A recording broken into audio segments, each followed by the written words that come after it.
Hey everybody, Dr. Rory Stern here of ADHDFamilyOnline.com, and right now I'd like to talk to you a little bit more about another thing that doesn't get the attention it deserves when we talk about ADHD, and that is the idea of comorbid or coexisting conditions.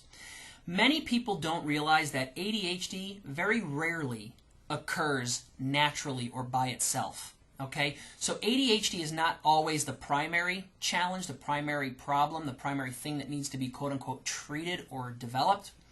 In many cases, we know that ADHD can occur with depression, bipolar disorder, anxiety, and so many other things. Obsessive-compulsive disorder is another one. So I want you to know that while ADHD has this public perception of being this horrible condition that creates so many challenges in life, so many struggles, throws up roadblocks, it's not always the case. It's not always the culprit. It's not always what's going on.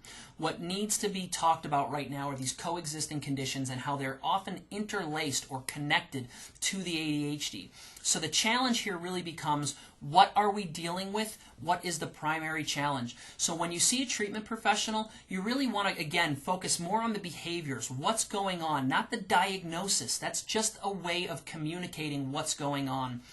It's a way of explaining a certain cluster of behaviors, okay? That's what a diagnosis is.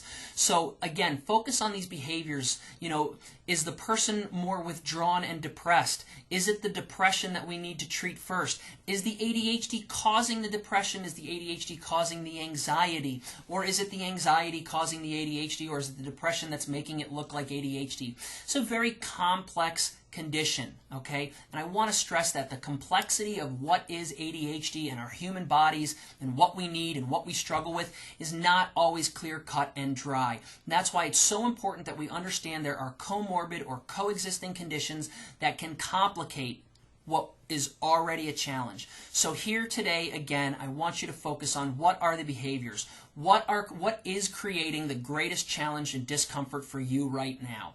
Is it the fact that the person is hyperactive, or is it the fact that the person is, constantly turning the doorknob, washing their hands? Are they obsessive to the point where they're filling in circles? Okay?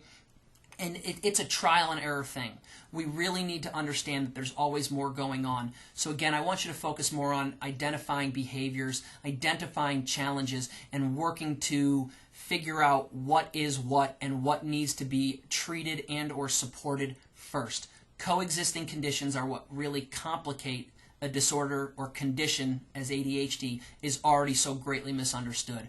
All right, that's it. We'll talk more about the individual coexisting conditions in another lesson, but for right now I want to draw attention to something that I don't really think gets talked about enough and appropriately. Take care, everybody.